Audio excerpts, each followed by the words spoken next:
Salut, moi c'est Guillaume, ton hôte. Je suis gay et j'ai été très longtemps sexuellement bloqué. Ce podcast, c'est comme un guide. Chaque épisode t'aide à sortir du non-dit, à entendre tes désirs et donne des conseils pratiques pour ta vie sexuelle ou amoureuse. J'essaie de vivre de ce podcast, alors si tu aimes mon contenu, fais un don. Tape bit.ly/comment devenir dans ton navigateur. Tu auras aussi mon Instagram pour voir ma petite tête et les infos pour venir à une rencontre entre auditeurs dans ta ville. Allez, place à ton épisode, bonne écoute. On se relance ? Allez. C'est parti. Lucas, partie 2 de ton témoignage. Dans la partie 1, on a parlé féminin, masculin. On a parlé recherche d'amour, célibat depuis longtemps. Tu as 26 ans et ta dernière relation, c'était à 19 ans. Toi, en fait, t'es un sentimental. Un sentimental un peu torturé, mais j'entends moi ce terme, comme un artiste. Mais j'avoue que c'est un peu péjoratif. Mais j'assume. Torturé. Quelqu'un de brillant, avec un chemin sinueux, mais sauf que tu vas t'en sortir. C'est très sympa de ta part de dire ça. Ah non, mais c'est sûr. Il va se passer des choses. J'ai hâte d'ailleurs de faire l'entretien dans 5 à 10 ans. Et je vais dire, alors qu'est-ce qui s'est passé ? Oui, volontiers. Et je suis sûr qu'il va se passer plein de choses pour toi. Non, en tout cas, toi, tu racontes que tu as tellement été rejeté parce que tu considères ton corps plus fin, parce que en tant que personne fluide, tu es plus féminin. Tu me dis. C'est vrai que je me considère fluide parce que à certains moments, je peux porter des vêtements dits féminins, tu vois, par exemple, ou je peux porter des vêtements dits masculins, et peut-être que, oui, j'appelle ça une nature switch. Ouais. Où, voilà, je peux changer, notamment plus dans la ballroom scene, tu vois, où je m'habille vraiment très féminin, tu vois. Ouais. Et qui plus est, avoir un corps fin, plutôt fin, généralement brassé et lancé. On me dit souvent, tu as l'air d'un danseur. Je fais oui, c'est vrai, en effet, je le suis, parce que c'est dans l'idée que j'ai, que les gens peuvent avoir du danseur, qui est assez fin, peu musclé, fin, je sais pas comment dire ça. C'est marrant parce que moi, si je peux me permettre, je te trouve pas du tout fin. D'accord. C'est intéressant, hein. Mais juste dans mes projections et dans mes filtres dans la tête, hein, et il y a rien de bien ou de mal là-dessus. Mais moi, si tu me dis quelqu'un de fin, je pense pas à ton corps que moi je vois. Est-ce que tu veux décrire ton corps, là, tel que toi tu... Oui. Je suis plutôt grand, je dirais 1m84, un truc comme ça. Tu me regardes comme si je savais. Oui, j'espère que tu vas me confirmer. Et j'ai un corps plutôt longiligne, assez élancé, haut. Et si ça vous intéresse aussi, les doshas ayurvédiques, on dit que je suis Vata, qui est l'air éther, et qui veut dire que je suis assez élancé, que mon corps se refroidit très vite. Ok. Et que je dois manger chaud parfois et épicé, voilà. Bon, okay. Petite intermède. Mais en tout cas, toi, dans les autres, te disent que tu as un corps fin. T'as intégré ça. Moi-même, oui. Toi-même, tu te le dis. Est-ce qu'il y a d'autres gens qui valident ça ? Dans le passé, déjà dans le passé, on a pu me le dire, oui, que j'étais fin. Et aujourd'hui, c'est vrai que je n'ai pas questionné ça envers les personnes qui m'entourent. Est-ce que tu me trouves fin ? On m'a souvent dit que j'étais svelte. Pourquoi c'est important ? Parce que toi tu dis je suis racisé, je suis noir, fin, féminin, et donc rejeté. Je me sens pas appartenir au code. Et ma question c'est quelle part... Comment je veux te poser la question ? En gros, là dans le dernier épisode, tu racontais à cette soirée ce mec que tu vois danser au loin, que tu trouves trop beau, il t'attire, tu vois, t'as envie d'aller vers lui, et tu te dis non, il sera pas intéressé par moi, puisque vu ses critères physiques, c'est obligé qu'il aime pas quelqu'un comme moi. Et donc là, on sait même pas en fait si ça aurait été possible ou pas. Tu te protèges du rejet, et tu vois, et du coup, je sais pas quelle question. Tu veux dire un truc ? C'est vrai que je pense ne pas avoir ma place un peu dans je sais pas si je peux dire cette communauté gay. Je me considère un peu comme un marginal dedans, comme beaucoup de gens, je pense, à juste titre, parce que aussi les codes de la communauté gay sont assez, je sais pas, je peux dire tyranniques ou assez bloqués sur ce corps musclé, un peu musclé. Enfin, en tout cas, à Paris, à Paris, à Berlin aussi, parce que je vis qu'à Berlin, mais il y a beaucoup ce truc dans les grandes villes, j'ai l'impression. C'est pour ça aussi que je me suis mis récemment à fantasmer un peu la vie à la campagne. En fait, rencontrer des hommes gays à la campagne, et je me demandais, est-ce que c'est plus facile de rencontrer ces personnes et est-ce qu'ils sont plus ouverts Je suis sûr qu'il y a plein de gens qui habitent à la campagne qui sont là, non. Enfin, moi, j'ai plein de gens qui témoignent que à la campagne, c'est super compliqué et qui fantasment les rencontres en ville. Non, mais je te fais un clin d'œil. Écoute, moi, je suis pas musclé, j'ai du gras. Enfin, non. Parce que je pense que les gens vont s'imaginer des trucs. Moi, je te vois fin, tu vois. Ah oui? Ah, c'est intéressant. Je disais... là, j'étais quelques jours à la montagne. J'adore la montagne. Mais la montagne, pas le ski. Genre la montagne, les petits sapins, le printemps, le soleil et tout. Et dans la salle de bain, il y avait ce que je déteste, c'est-à-dire des grands miroirs dans un angle. Donc tu vois, tu as 2 grands miroirs qui font un angle. Ça veut dire que tu peux te regarder de partout, de plein pied. Et j'ai vu ce corps à poil, là, je prenais ma douche et j'étais là. Ça faisait longtemps que je m'étais pas aimé. Ah, j'avais un espèce de gros bide. J'étais chum, j'étais vieux, c'était l'horreur. Non, mais Guillaume, tu fais très très bien. Je te remercie. Mais c'était ça qui se passait dans ma tête, tu vois. Et pourtant, je plais. Mais je suis blanc. Donc je me demande... Et puis, je suis blanc avec une barbe et je projette une image de la masculinité qui n'est pas forcément vraie, mais sur Grindr, etc. Donc je me demande peut-être c'est à cet endroit-là. Mais donc toi, quand tu dis ce corps idéalisé dans la communauté parisienne, alors moi déjà, je suis pas dans les soirées et mais je vois tout à fait de quoi tu parles, je l'entends. En revanche, j'arrive à rencontrer des partenaires qui sont intéressés par mon corps qui n'est pas musclé. Et c'est marrant, toi, tu me trouves fin. Ouais. Alors que moi, j'ai du bide et tout, j'ai un peu des bouées, quoi. On peut s'attacher à moi si jamais ça se coupe. Tu es très bien. Tu es très très bien. Mais peut-être qu'on se lance des compliments, parce que toi aussi, tu es très beau et je te trouve pas particulièrement fin. Etc. Mais peut-être qu'en fait, on est au cœur de notre sujet. Qu'on est plus en train de parler de comment nous, on se perçoit et qu'on est un peu en décalage avec ce que l'autre voit, non? Oui, mais j'ai l'impression que on a assez souvent été confronté à ces standards en fait, de beauté dans la communauté gay. Ou peut-être, enfin en tout cas moi ça a été par l'intermédiaire de personnes en face.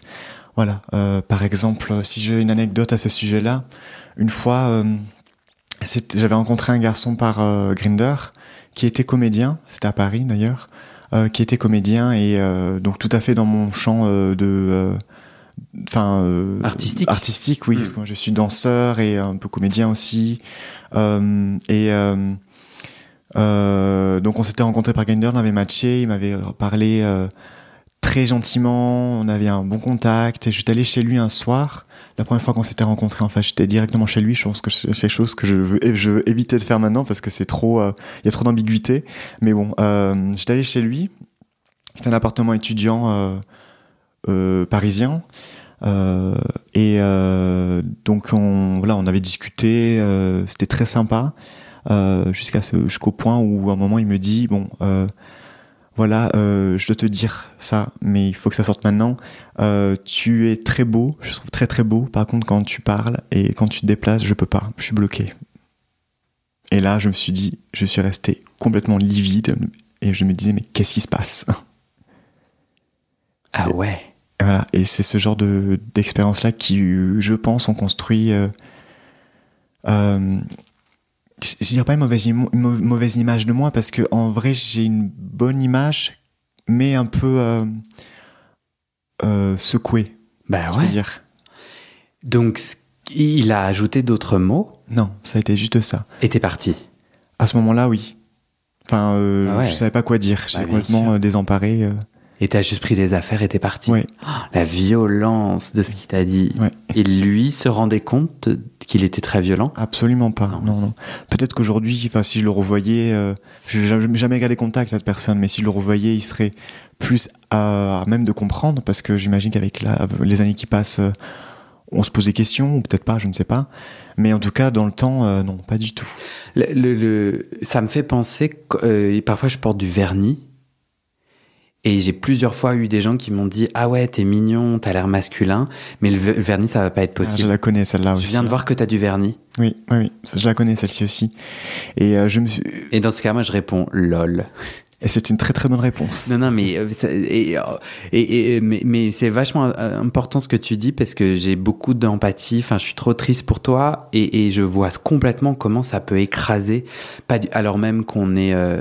Enfin, moi, j'aurais pas supporté beaucoup de rejets comme ça. Et donc, je comprends complètement que d'avoir ces rejets-là impacte profondément. Et c'est vraiment la confiance en soi. Et tu vois, je te dis que genre avant-hier, je me regardais dans la glace et je me trouvais moche. Donc, il y a encore plein de boulot. On a 10 ans d'écart. Donc, toi, c'est pour ça que j'ai grand espoir pour toi et que ça va très bien se passer. Mais le boulot, il est, je crois, sur toute la vie, surtout que ton corps change. Donc, en fait, tu dois toujours mettre à jour, tu vois, ce que t'aimais. Oui.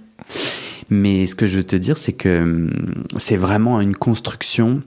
À ce moment-là, je reviens toujours à ce que je te disais dans l'épisode 1.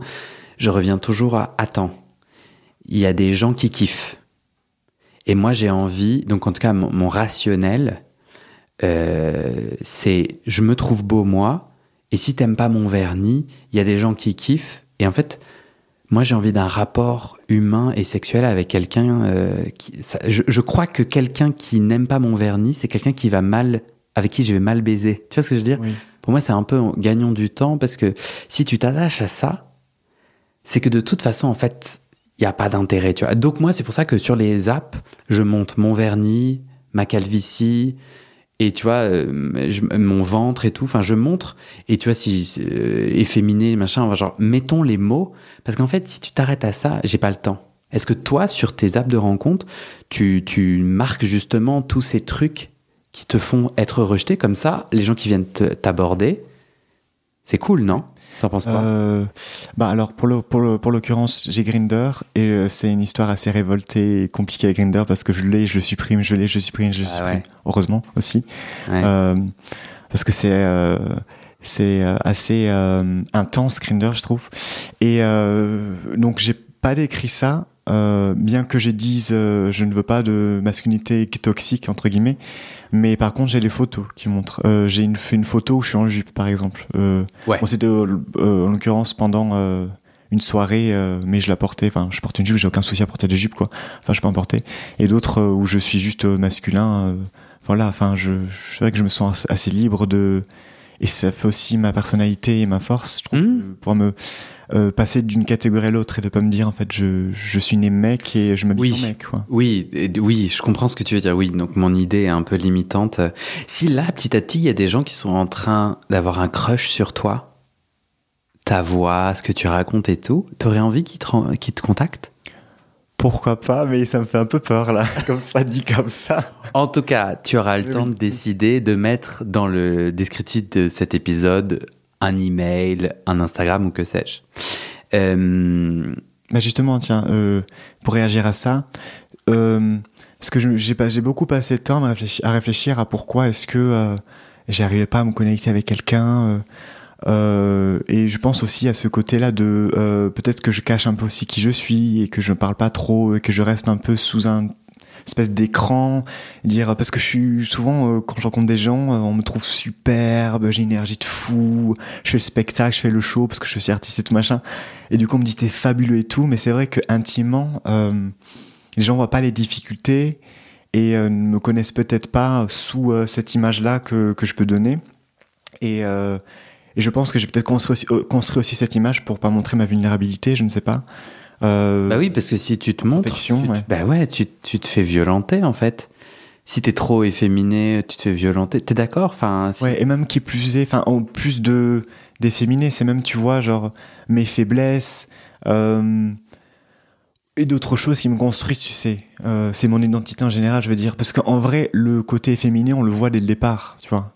Les gens le captent tout de suite. Enfin, si j'étais vraiment uniquement assez genre viril, et encore je me considère viril aussi, tu vois, genre je pense que ce sont des notions assez on peut les bouger, tu vois, enfin on sait pas où elles s'arrêtent et où elles commencent, mais je me considère à la fois féminin et masculin, donc viril et féminé. Et si tu veux ça, les gens, malheureusement, si tu ne représentes pas, j'ai l'impression, le masculin un peu macho, tu es autre. Et comme t'es homo, t'es autre. Et du coup, t'es le féminin, tu vois, forcément. Enfin, j'ai l'impression... donc les gens le voient, ouais. Quand tu dis Grindr, j'ai une relation amour-haine, non, t'as pas dit ça, mais c'est ça, relation tumultueuse où tu l'installes et tu le désinstalles. Tu veux m'en dire un peu plus? C'est quoi ton expérience de Grindr? Alors, ça convoque justement un sujet que je voulais aborder. C'est que, déjà, premièrement, je trouve que c'est une application qui me permet moins de me projeter sur les gens, parce que tout de suite c'est top pour bottom ou bottom pour top, machin truc, vas-y tu viens chez moi et on fait la totale et tout ça et tu t'en vas. Moi j'ai beaucoup de mal avec ça. J'ai pu le pratiquer avant quand j'étais plus jeune, et à chaque fois souvent je me sentais je sais pas comblé, vide, pas satisfait. Donc, tu parles du sexe direct, ouais, en mode après quelques messages et quelques échanges de photos, on va chez la personne et ça baise. Oui, exactement. Et donc sur Grindr, sa manière de se rencontrer m'empêche un peu de me projeter sur les gens. Enfin, j'ai comme si j'avais moins d'énergie mentale, tu vois, imaginer et essayer d'aborder les gens. Donc ça fait pareil le truc sur Tinder, même si c'est un autre type de rencontre. Je pense que les applications qui sont un peu comme ça, mais au niveau énergie mentale, c'est moi j'ai du mal à. Pourtant je suis quelqu'un qui fait le premier pas et je contacte les gens, je fais des compliments ou alors je parle simplement des choses par rapport au profil, mais après j'arrive pas à entretenir la conversation, c'est trop compliqué. Et donc Grindr je l'enlève aussi pour ça. Mais autre chose aussi, c'est que j'ai des amis blancs aussi, je n'ai pas que des amis noirs, et dans mes amis blancs, certains, on va dire, je ne vais pas généraliser non plus, mais certains, ils ouvrent Grindr, ça fait tac, tac, tac, tac, tac, tac, tac, tac, il y a plein de messages. Et moi, je suis en mode, je dis, qu'est-ce qui se passe encore? Voilà. Ils ont plein de messages, je vois qu'un souci. Et moi, j'ouvre Grindr une fois de temps en temps, ou alors quand je vais vraiment dans une autre ville complètement différente. La dernière fois, je suis allé à Marseille et il y avait plusieurs personnes qui m'ont contacté. Mais ça, c'est parce que je suis pas du coin et je fais un peu, entre guillemets, chair fraîche, tu vois. Mais, et donc, je me disais, Grindr, c'est un endroit où on perpétue l'inégalité ou alors moi, je suis en plus à fond dans l'intersectionnalité. Donc, tu vois, je suis un peu en mode, ça se rejoue aussi sur Grindr, toi, t'as pas compris, tu sais pourquoi tes amis blancs ont plus de clic-clic? Parce qu'en gros, moi, quand je joue mon Grindr, il n'y a pas clic-clic, il n'y a pas de message. D'accord. Mais je disais que c'était pas tout le monde, mais... Mais en revanche, il y a plein de gens qui racontent que être noir sur Grindr, c'est l'horreur. Et ils reçoivent beaucoup de messages, mais fétichisants, en mode, puisque tu es noir, alors différents préjugés, etc. Donc toi, c'est pas ça ton expérience. Ton expérience, c'est...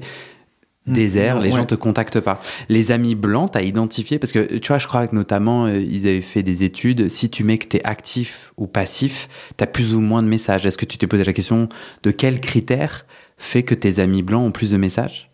En l'occurrence, là, je fais référence à un ami qui rejoint beaucoup cette image du gay attirant, c'est-à-dire un peu musclé, un peu barbu, tout ça. Ouais. Et lui, en l'occurrence, est passif, plutôt. Son Grindr, c'est tac, tac, tac, tac, sans arrêt, quoi. J'avais Ok. Et toi, t'en rêves un peu? T'aimerais être vachement démarché sur Grindr? C'est ça le côté, c'est d'un côté, je pense, j'idéalise ça parce que je l'ai pas, mais d'un côté, je pense que si je l'avais, je serais en mode non. Ça me permet pas de rencontrer des gens parce que les gens projettent quelque chose sur moi qui me verrouille, qui me bloque en fait dans un rôle. Et je pense qu'en fait que même ces garçons, quand je fais référence à mon ami par exemple, doivent en souffrir aussi parce qu'on pose beaucoup d'images sur leurs épaules et ils sont bloqués là-dedans et ils auraient peut-être envie même, tu vois, eux-mêmes de rencontrer des gens différemment, que dire tiens t'es musclé, t'es mon objet sexuel, je veux faire un truc avec toi tout de suite là maintenant, et je pars machin et je te consomme, et je pense qu'ils ont pas envie de ça non plus. Mais je sais pas, j'ai l'impression qu'on vit aussi dans des sociétés où on a du mal à communiquer, et lorsqu'on communique avec violence, et du coup je sais pas, c'est peut-être ça qui m'est arrivé, tu vois, je sais pas. Ouais, bien sûr, parce que là, si tu devais me décrire l'idéal, est-ce que tu l'as en tête? Et t'es pas obligé de l'avoir, ça veut dire tout ton tout ton propos s'effondre pas si t'es pas capable de dire ce vers quoi tu tends. C'est vachement important pour moi. Tu l'as dit, premier épisode, t'es en construction et c'est très chouette. Mais est-ce que tu aurais des éléments de ce vers quoi tu aimerais, ce que tu aimerais? Donc, si tu devais me décrire, si tu devais avec moi jouer le jeu, donc toi, tu cherches une relation monogame. Enfin, tu recherches une relation, oui. Je suis quand même plutôt lancé sur ça, oui, monogame. Ouais, c'est ça. Oui. Parce que j'ai eu un doute à un moment donné. Avec une personne, soit un homme, soit une personne non binaire. On est d'accord? Oui, je suis ouvert. C'est vrai que je me sens ouvert à tout, mais je suis quand même, ça va plus attiré par, entre guillemets, la masculinité. Il faut que je le dise aussi, que j'accepte. J'aime énormément, tu vois, que ce soit homme cis ou homme trans, hein. J'aime énormément le corps des hommes, tu vois. J'aime énormément l'énergie qui émane d'eux, tu vois, aussi. Donc là, on a vachement décrit dans tout ton témoignage ce qui ne fonctionne pas et ce qui ne te correspond pas. Et est-ce que tu as des mots pour décrire ce qui te correspond? Oui. Il se passerait quoi? Déjà, je pense que c'est une personne déjà gentille. C'est hyper important. Qui soit intentionné, qui n'ait pas peur de montrer ses sentiments, je pense. Qui soit ouvert à la communication. Et qui soit à l'écoute, en fait, aussi. Parce que je pense que j'ai besoin de quelqu'un qui est disponible mentalement, en fait. Parce que les bails, moi, je suis dispo, mais je pense encore à mon ex, ou alors je suis dispo, mais je vais dans un autre pays, je vais déménager et tout. Ça, j'ai connu, tu vois, mais ça permet pas de construire une relation avec quelqu'un, une relation solide, à mon humble avis. Après, je pense qu'il y a des relations longue distance qui marchent très bien. Mais là, je pense à quelqu'un de dispo, en fait. Et sexuellement, il se passe quoi? Est-ce que t'as le sexe que tu kiffes? Comment tu t'es... Non, tu t'es tendu, là, non? Peut-être un peu, oui. Ah, ton visage s'est transformé, tu pensais à quoi? Je pensais à qu'est-ce qui me plaît sexuellement, qu'est-ce qui me plaît pas sexuellement, et qu'est-ce que je fais sexuellement. Apeuré. Non? C'est une projection. Non, je dis pas apeuré, non. Okay. C'est... non, c'est juste que je dois en parler, en fait. Et ça me gêne pas d'en parler du tout, mais du coup, je recollecte un peu les idées. Et du coup, moi, ce qui me plaît sexuellement, c'est la tendresse, tu vois. C'est genre vraiment l'affection. Je crois qu'on appelle ça un peu vanilla sexe. C'est... parce que je suis pas du tout, moi, sur les bails de...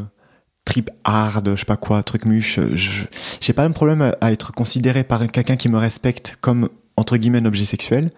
Mais je peux pas faire ça, genre, enfin, je peux plus ou pas faire ça avec quelqu'un que je connais pas du tout. Et surtout, tu vois, les mecs domis en mode, je déteste ça, genre vraiment les hommes, enfin, je dis pas que je déteste la personne, hein, très bien, mais genre vraiment quand c'est en mode trip domi, voilà, je te domine, tout ça, je te connais pas. Moi, je suis un peu en mode, je sais pas, mais il y a un peu, tu vois, des rapports de pouvoir, quoi, qui sont pas très consentis pour moi. Et j'aime pas, je me sens pas à l'aise, tu vois. Mais si c'est dans une relation en couple, ou alors c'est quelqu'un que je connais bien, avec qui on a discuté, tout ça, et qu'une relation demi, pourquoi pas, tu vois. Mais de but en blanc comme ça, non, ça me gêne. Je sais pas comment la personne peut se dire j'ai pris l'ascendant sur toi comme ça, sans demander la question. C'est intéressant là ce qui se passe. Parce que là, on joue au jeu de tu peins le tableau que tu veux de la joie et du kiff. Je te disais, vas-y, décris-moi ce qui te correspond, et ton esprit retombe sur ce qui ne te correspond pas. Oui. C'est intéressant, non? Oui, c'est intéressant, c'est vrai. Je vois souvent le négatif, moi, tu sais. Mais ouais, c'est ça. Mais c'est OK. Mais du coup, j'aimerais vraiment qu'on mette ça de côté. Donc, je suis sûr qu'il y a plein de choses qui ne te correspondent pas et qu'on pourrait en parler. Et t'es libre d'en parler. Mais là, le jeu que je te propose de jouer, si t'es d'accord, c'est que tu te connectes à toi, ce qui résonne pour toi de kiffant. Donc, tu disais la sensualité. Quelle forme de sensualité? À l'écoute, quelqu'un à l'écoute. Donc, sexuellement, t'es nu. Quelqu'un qui t'écoute sexuellement, c'est quoi? C'est quelqu'un qui... par des caresses, par des préliminaires, tu vois, enfin, ce qu'on peut faire classique, quoi.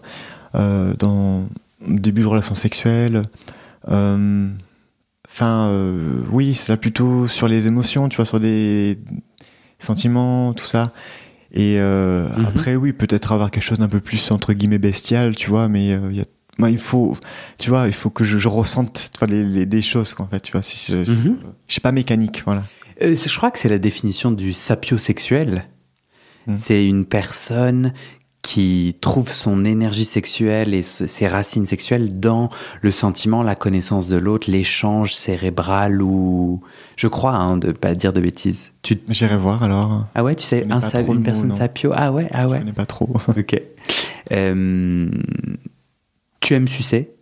Oui. Mais c'est marrant parce que... Non, mais je te réponds comme ça parce que je me dis si je vais pas envoyer en fait le podcast à mon père parce que j'ai pas envie qu'il entende ce que je dis là.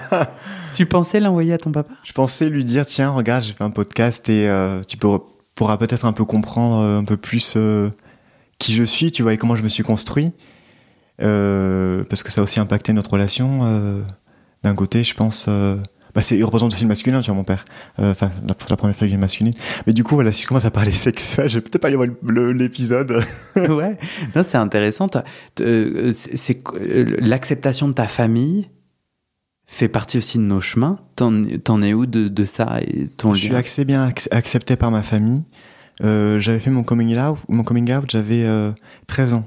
Premièrement auprès de ma grande sœur, puis après mon père. Et ensuite ma mère. Mais ma mère m'avait dit, je le sais depuis que t'es petit. C'est moi qui t'ai eu dans mon ventre, je le sais. Et puis mon autre sœur aussi, parce que j'ai 2 sœurs. Mais j'ai jamais été rejeté dans ma famille par rapport à l'homosexualité.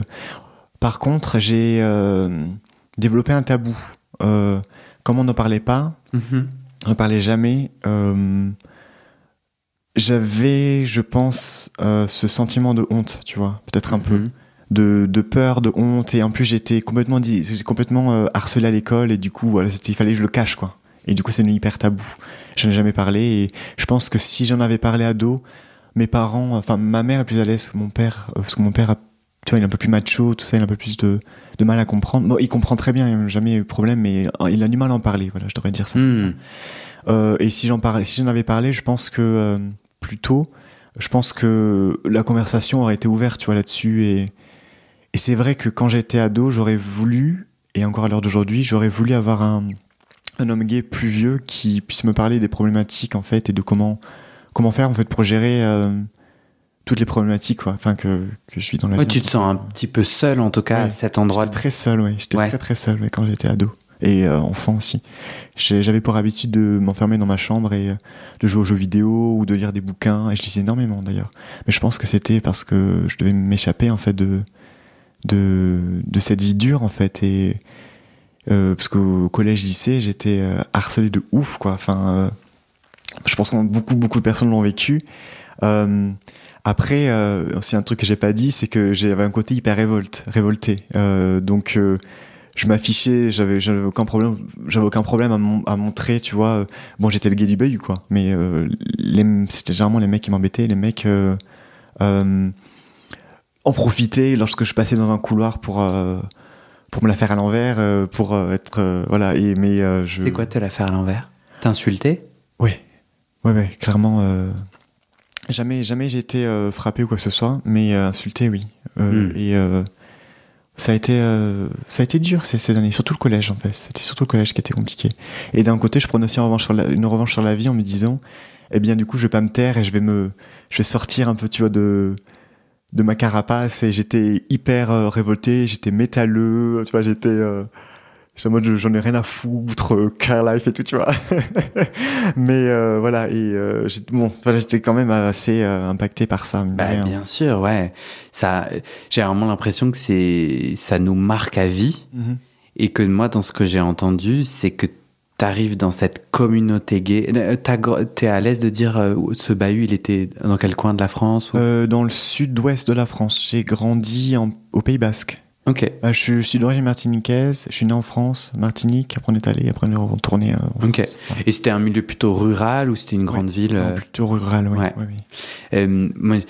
Est-ce que tu te retrouves si je dis que dans ton chemin d'intime et de sexualité, dans ta capacité à être toi et à t'ouvrir à l'autre, alors que tu corresponds pas forcément au code que tu perçois de ce qui est validé, c'est le cas au lycée, au collège, au lycée. Et puis en fait, c'est aussi le cas aujourd'hui à Paris, où à nouveau, quand tu essaies de t'ouvrir à ce bahut gay, entre guillemets, à cette communauté gay, les gens t'insultent. J'allais dire, les gens t'insultent pas, mais si. Enfin, tu continues. D'une manière, oui. Enfin, je sais pas, des insultes qu'on pouvait m'insulter avant, genre, c'est comme celles qu'on connaît, genre ta fiole, ta pète et tout ça.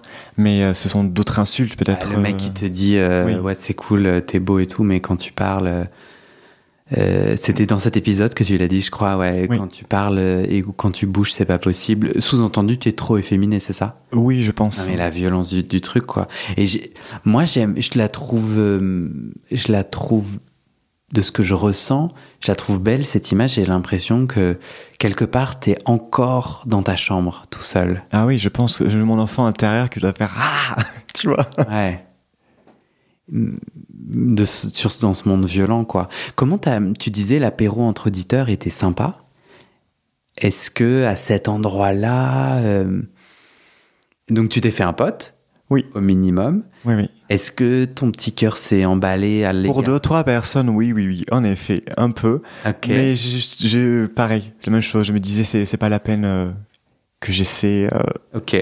Bloqué complètement. Et en plus, la dernière fois que je suis allé à l'Opéra Auditeur, donc je crois que c'était il y a quelques semaines de ça, de l'heure où on enregistre, enfin du jour où on enregistre, j'étais dans un état, déjà j'étais très bien et je suis arrivé un peu après les discussions brise-glace et j'arrivais pas du tout à communiquer avec les gens. Et tu m'as vu, j'étais seul d'ailleurs, j'étais en mode oh, qu'est-ce qui se passe, j'arrive pas à rentrer dans la conversation. Ouais. Et dans ce groupe-là, dans le groupe de personnes qui avaient dans cette soirée-là, il y avait un garçon que je trouvais beau aussi, tu vois, je me dis ah j'aime bien, machin, mais non, tout de suite. Ouais, complètement.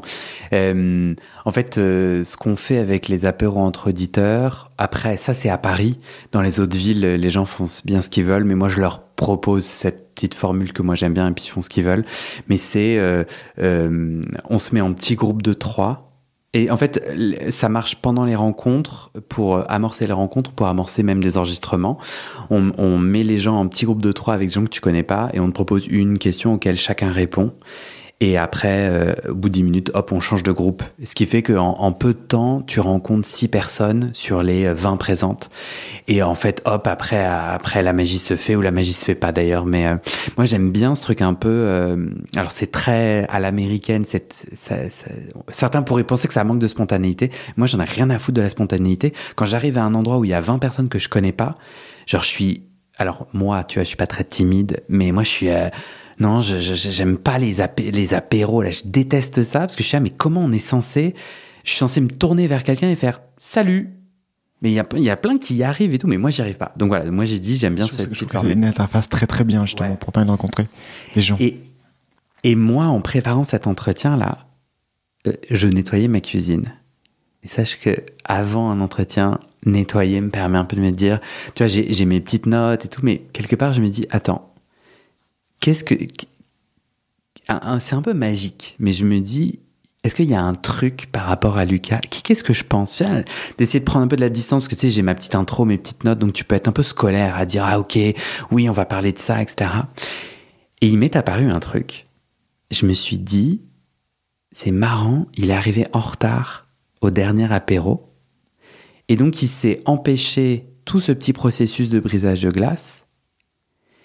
Et je me suis dit, et en plus je sais que t'es arrivé en retard, parce que je t'ai dit, tiens, pourquoi t'es arrivé en retard? Et qu'il n'y avait pas une raison très spécifique, tu vois. Et en fait, ce que j'entends, et ce que je trouve très triste, c'est que on vit tout un tas de trucs et d'exclusion et de violence. Donc du coup, on se met dans une coquille pour se protéger, qui à la fois nous protège et nous sauve, et à la fois nous isole du monde, et nous fait... nous-mêmes, tu vois, moi je trouve ça trop triste, ce mec qui danse, et toi tu te dis, franchement c'est tellement violent de se faire rejeter, je vais pas essayer. Et je pense que quelque part, il y a peut-être une petite voix en toi qui a fait que t'es arrivé en retard, en tout cas, puisque en plus je sais que t'as déjà vécu l'apéro, donc tu sais qu'en fait ce moment brise-glace, il arrive à ce moment-là, et que comme je suis complètement anal, complètement rigide, on commence souvent à l'heure. Et là, je me suis un peu dit, ah zut, est-ce qu'il s'est pas auto-saboté ce soir-là? Bah alors, en l'occurrence, j'étais déjà en train de boire des verres avec des amis, et j'étais en train de venir. Donc, j'ai déjà un peu pompette en arrivant. Mais c'est vrai que, bon, ça, c'est aussi mon histoire en ce moment. Je cours après le temps. C'est vraiment la vie parisienne. J'ai plein de trucs à faire, plein de choses à voir. J'ai du mal à gérer les deux bouts. Entre le travail, la danse, tout ça. Enfin, le truc de papier que je dois faire. Bon, bref. L'auto-sabotage, ça te parle ou tu Oui, ça me parle totalement. Oui, oui, bien sûr. Et je sais que je le fais. Oui. Je le fais dans le cas de figure où je ne vais pas parler à quelqu'un, un garçon par exemple, parce que je revois un peu le scénario de rejet déjà devant mes yeux, je me dis ça sert à rien. Et je peux le faire aussi, ça m'est arrivé aussi dans d'autres champs, dans d'autres espaces de ma vie. Par exemple, dans la danse aussi, où je me disais, je fais une audition, je vais pas y arriver, ça va être horrible, je vais pas y arriver, tout ça. Ouais. Et un jour, c'est arrivé une audition où, en plein milieu, j'y arrivais pas du tout assis, il y avait plein de monde, j'arrivais pas à suivre la chorégraphie, j'ai pris mes affaires, je suis parti. D'un côté, c'était aussi un bon geste parce que j'étais pas en accord avec ce que les gens de la compagnie demandaient et projetaient. Ouais. Et d'un autre côté, je me suis dit, c'est vrai que j'aurais pu le faire jusqu'au bout, et à la limite, je l'ai pas pris, c'est pas grave, ciao. Donc la dernière audition que j'ai faite, c'est ce que j'ai fait. Je suis resté jusqu'au bout, j'ai pas été pris, ok, c'est pas grave, ciao. Tu vois. Donc, et voilà, aussi sur ça, sur mes rencontres avec les garçons, je vais essayer de me court-circuiter aussi.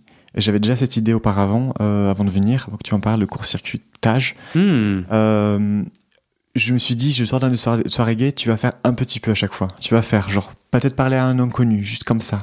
Demander comment il va, qu'est-ce qu'il y a, tout ça. Peut-être flirter avec quelqu'un. Ou alors peut-être juste regarder quelqu'un un peu plus intensément. Enfin, juste des trucs comme ça. Pour essayer de... Parce que moi, souvent, si j'angoisse, tu vois, je suis un peu... Ça me fait peur, tu vois. Ça me fait peur de rencontrer la personne, mais ça me fait peur en fait sa réaction, tout ça. Bah ouais. Ouf, tu vois. Bah ouais, mais c'est normal. Moi, tu vois, ce court-circuitage, dans ma vie, je sais jamais quel signe il m'envoie. Parce qu'il y a une part qui me dit, ça te court-circuite. Parce qu'en fait, tu n'as pas besoin ou ce n'est pas le bon chemin d'être avec quelqu'un pour le moment. Tu n'es pas disponible, Guillaume. Donc, je te court-circuite parce qu'en fait, apprends à être seul, sois seul et fais les trucs dans lesquels je vais pas te court-circuiter. Enfin, moi, mon cerveau, dans ma vie, m'a parfois court-circuité à des moments où j'étais là, mais je comprends pas pourquoi tu me court-circuites. Et avec le temps, je me suis dit, ah oui, d'accord, moi, j'étais là dans, vas-y, rencontre des gens. Je veux être en couple, mais cette volonté, elle était en décalage, elle était désalignée, et donc je court-circuitais pour ça. Versus, non, le court-circuit, il vient d'un passé traumatique, de tout un tas de trucs que je me mets dans la tête, et en fait, il faut que je me rééduque, en fait, et que je prenne mon petit enfant intérieur, lui faire un gros câlin en lui disant, allez, tout va bien se passer, viens. Tu viens me piquer au bon endroit, là. Pourquoi ? Parce que ce que tu dis, c'est ce que je me suis posé comme question beaucoup. Ouais. Est-ce que je suis simplement pas dispo ? Et que je dois rester seul. J'ai beaucoup travaillé la solitude et j'aime beaucoup la solitude aussi. Et d'un côté, je me demandais aussi, est-ce que c'est par rapport à mes blessures, en fait, simplement que j'arrive pas et que je me suis complètement désemparé et je suis complètement... qu'est-ce qui se passe ? En tout cas, c'est à cet endroit empathique que moi, je me connecte 100% à toi. La violence du rejet fait que moi, je me déconnecte, quoi, de ma capacité à... Enfin, tu vois, l'autre devient un danger parce que c'est tellement violent. En tout cas, ça me parle vachement. On va continuer ça dans la troisième partie de ton témoignage. Et avant qu'on passe à la troisième partie, j'ai quand même envie de te faire une confidence. À la toute fin, mes podcasts sont assez bien écoutés et j'ai pas tous les chiffres, mais en gros, t'as 80% qui écoutent jusqu'au bout.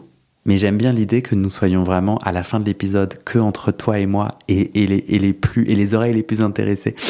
Je sais pas pourquoi je raconte ça, on s'en tape. J'ai eu un crush sur quelqu'un de notre apéro là dont on parle. Super. Et c'est marrant parce que je n'ai rien fait. Moi, j'ai un peu une bonne excuse, c'est parce que comme j'incarne le podcasteur, enfin, je l'incarne pas, je suis le podcasteur. J'ai un peu une place un peu particulière parce que du coup, les gens, ils ont un lien avec le podcast et avec moi. Donc, ils me parlent souvent du lien qu'ils ont. Ils me parlent pas de moi. Tu vois ce que je veux dire ? Et il n'y a pas de problème, hein. Mais ils me parlent de cet épisode et tout. Enfin, j'adore ces échanges, mais ils sont pas en train de me parler à moi, Guillaume, la personne. Ils sont en train de parler de mon travail et tout. Et j'en suis super content. Mais du coup, c'est pas des endroits où j'arrive à me connecter avec les gens à un endroit d'intime, tu vois. Oui. Et voilà. Et puis en plus, je me suis aussi dit, comme toi, je me suis dit, je suis certainement pas son style. Enfin, je voulais juste te dire que C'est partagé. Ah ouais, je me connecte vachement à ces automatismes du cerveau, alors que je n'en ai aucune idée. Du coup, tu vois, tu l'écoutes et t'essayes de déceler des trucs. En fait, t'en as aucune idée, quoi. Mais est-ce que tu as vécu aussi le rejet dans tes relations amoureuses de cette manière-là aussi ? Ah bah ouais.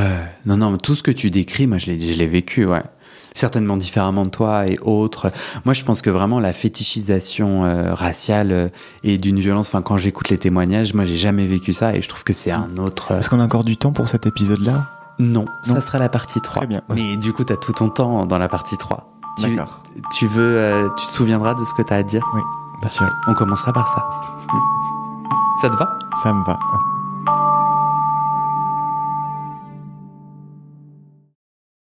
Et c'est la fin de cet épisode. Il y a plus de 130 épisodes à découvrir sur ce podcast. Ça fait beaucoup, alors je t'ai rangé les épisodes par thème. Conseils sur la sodomie pour ne plus avoir mal ou comment bien faire son lavement. Le BDSM, la bisexualité, couple ouvert ou exclusif, le racisme, le polyamour, etc. etc. C'est génial et c'est sur le site du podcast. Tu tapes bit.ly/comment devenir dans ton navigateur. Ah, une dernière chose, ne t'en va pas, si tu aimes mon contenu et que tu veux que ça continue mais tu ne peux pas devenir un des 400 en me soutenant financièrement, tu peux m'aider en quelques clics. Écoute bien, il te suffit de cliquer sur s'abonner ou suivre sur la page du podcast dans ton app d'écoute et de mettre 5 étoiles. Ces petits clics qui te prennent 5 secondes, ça fait vraiment une grosse différence pour le futur du podcast. L'algorithme se met à pousser automatiquement le podcast à plus de gens. Ça me permet alors de trouver les prochains témoignages et des potentiels futurs donateurs, donatrices. Et j'ai pas beaucoup de temps pour arriver à l'équilibre financier. Tant que j'ai pas trouvé 400 personnes qui donnent chaque mois, je dois utiliser mes économies et ça ne va pas pouvoir durer. D'ailleurs, pour devenir un ou une des 400 et faire un don pour que le podcast continue, va sur le site du podcast. C'est toujours le même lien, bit.ly/comment devenir. Merci pour ton aide et à très bientôt dans tes oreilles.